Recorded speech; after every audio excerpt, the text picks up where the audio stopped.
I know what you're thinking.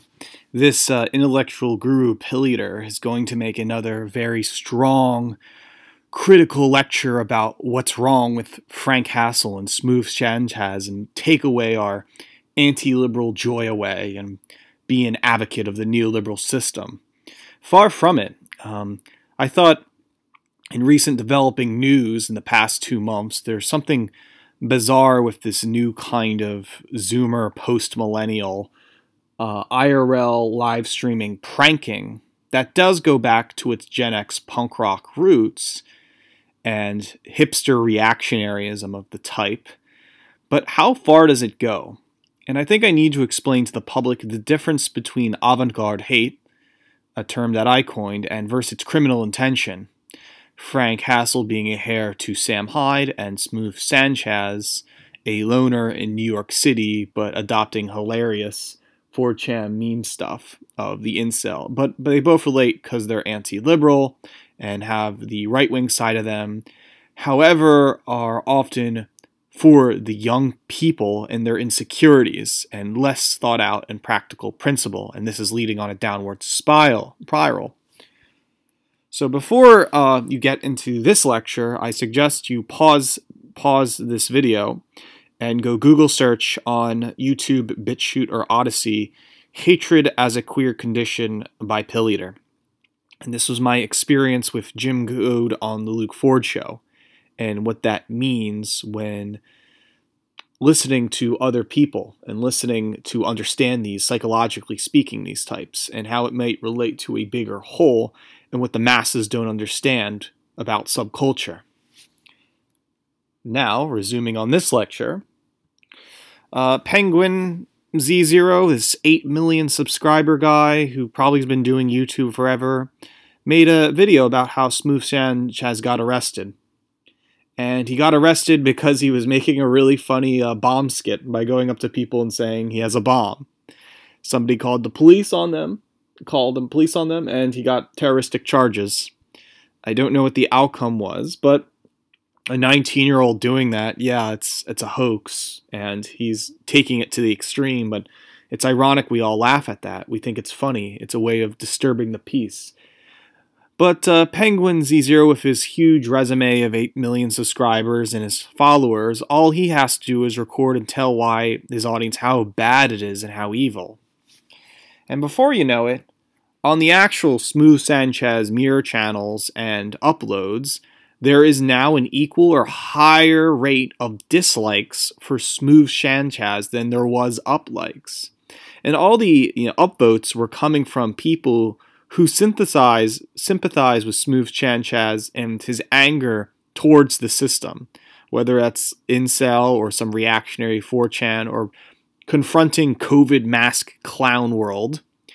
It's funny, it is amazing to watch somebody on camera perform a terroristic act and see how people, as a Zimbardo funny experiment, but you can expect a lot of hate comments of saying how Sanchez is going to jail, he's such a bad person, he's evil, and you don't see that reactionary post-alt-right audience anymore, do you?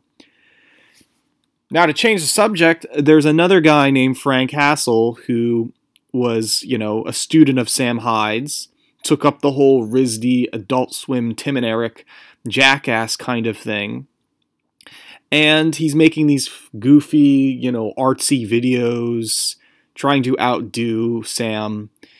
And his target recently was Boogie. And you get comments like 113 upvotes. If I was Boogie, I would have killed myself years ago.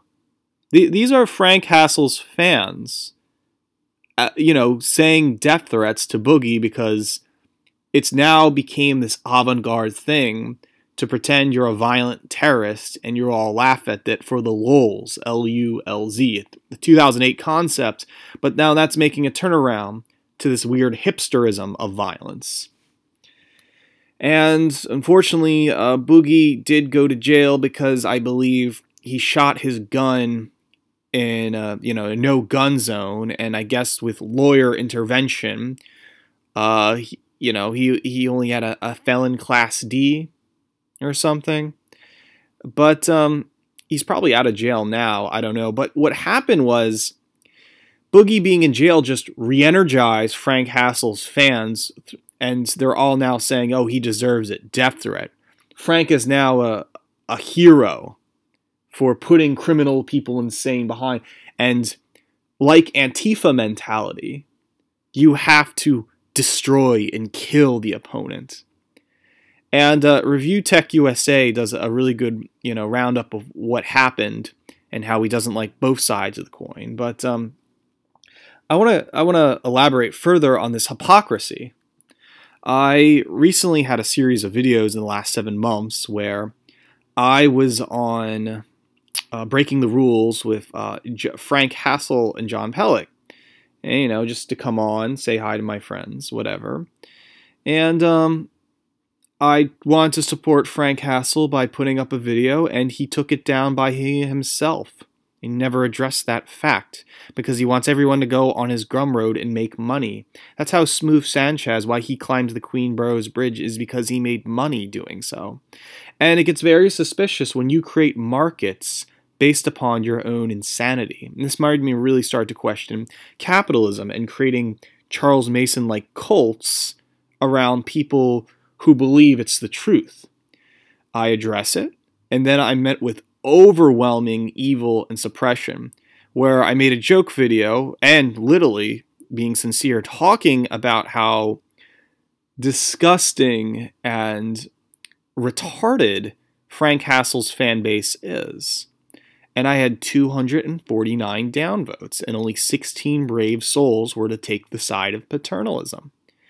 I could certainly show you all the comments, but it was my recently viewed video to get traction and, influence to my lectures so I can expose the public more often, as ironic as that sounds.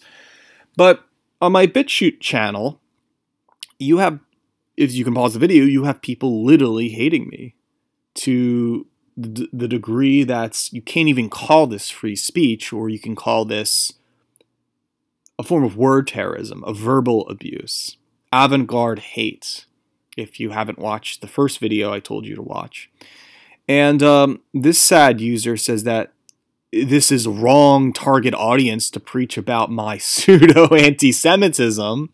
Oh, is this like a big President Sunday wraparound again? It can't, it's funny they call me everything from being gay to whatever names in the book, but you can't top off anti-Semitism. That's an evil person who criticized, someone called someone a despicable Jew. That's anti-Semitism. But, death threats, that's okay. And so this remind me of value. What is a value of Frank Hassel as he's getting money to show his terroristic acts of avant-garde hate, that I don't belong to a group of hipster haters? I don't get it. And so this is very similar to the Smooth Sanchez and the argument. And the divide here is between one of power electronics avant-garde hate prankster being Frank and Sanchez being reactionary internet zoomer anti-lib. They're both on the similarities.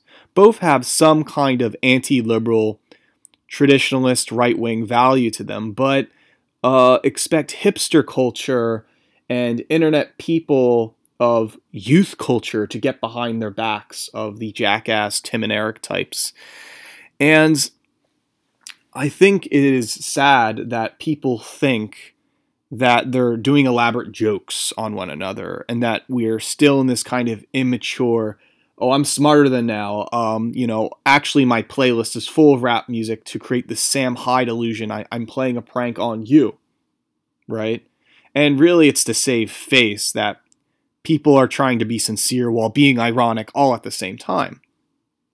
And so the hypocrisy of Hassel's fans and Sanchez fans is that everyone hates Sanchez for doing a criminal act, but everyone likes Hassel's criminal act because I guess no one likes Boogie, and that's a form of Antifa. It's a form of Antifa behavior. So you have to ask, does Frank Hassel and Smooth Sanchez belong to the canon of Jim Goad, of Lydia Lunch, of Gigi Allen, of Margaret Cho, of Chuck Palahniuk, of Gavin McInnes, whoever you want to call his name, which he hates when you call him that way, right? as if this is the Gen X power structure of the slacker generation, all flirting with power electronics to the pedophile nature, the promiscuous nature of open word terrorism violence that you can't do anymore. And the resurrection of that, could we really say, is Frank Hassel and Smooth Sanchez? They're not even educated about this past, really. And so you must ask, is this the cult of hipster racism? Unfortunately, Baked Alaska was at the storming of the White House early this January, and the FBI raided him. It's unfortunate that a few years ago, the pictures are left, I met him in person, and I talked with him. That's me with the glasses. And Baked Alaska, I think, believed like Smooth Sanchez as well, and he's this kind of cool kid type that's only into the whole Chad party fun lifestyle and less about the message than anything. And is as if this is some kind of like fun thing you do in a weird, bizarre way, and less about intellectualism, the spirit, and it's trapped into something of this subculture, of this hot topic subculture you never really grow out of. And this is why the far right failed after Unite the Right. That Mark Fisher's capitalist realism, and that asking there's this now pessimism of the Francis Fukuyama type, that we're not going to have anything better than capitalism, that we're stuck in the capitalist semantics and mode of thinkings. And remember what that Frank Hassel agitator said about me? What is the value of targeting wrong audiences? As if I now go to many YouTube videos to the guy telling me to hate on Sanchez because he's a bad person, because he has 8 million subscribers, and to be on Frank's side because he represents this rich tradition of $1 million extreme of this RISD white people culture. It's as if Rene Girard is talking about a mimic desire, and Dick Hebdige about how subculture is nothing more than a byproduct of the capitalist realism we are under. And nobody is questioning the very system that hates us, capitalism. Now, of course, I really dislike Mark Fisher, and I do believe he's a neoliberal Fed, but he does make some good points with this regard, that our semantics, we have commodified everything from any form of radicalism to the point of being white, of whiteness. And we like to believe we're rebels against the system, from Frank Has to Smooth Sanchez, but this is just business as usual. People are really dumb. So most commenters on YouTube are ill without guidance. They're hypocrites and insecure. Doesn't have to do with the Encyclopedia Dramatica type or the 4chan type. It's always following fashion trends, never questioning the basis of the culture that impresses them. In itself is the majority of the middle class that needs educated by a strong paternalism, like my force. So anti-liberalism needs to be geared against this, not for it. As an anti-liberal myself, I always have to deal with idiots on YouTube. It's a lot of work and a lot of hard time, like a Socratic thing to tell them of their errors, to get them out, and to provide sincere, friendly criticism. But often, you see these loopholes. You warn these silly subcultures that are about to shoot themselves in the foot, and they don't see. And it's very sad and upsetting in a weird way, as I ultimately see that everything is of bad influence. And as much as people want to consume into some culture, listen, you are a target audience. You are still under the capitalist realism canon. You are a part of either this avant-garde hate hipsterism. And why won't you break out of it? And so I address this to my students. So class dismiss, and thanks for listening.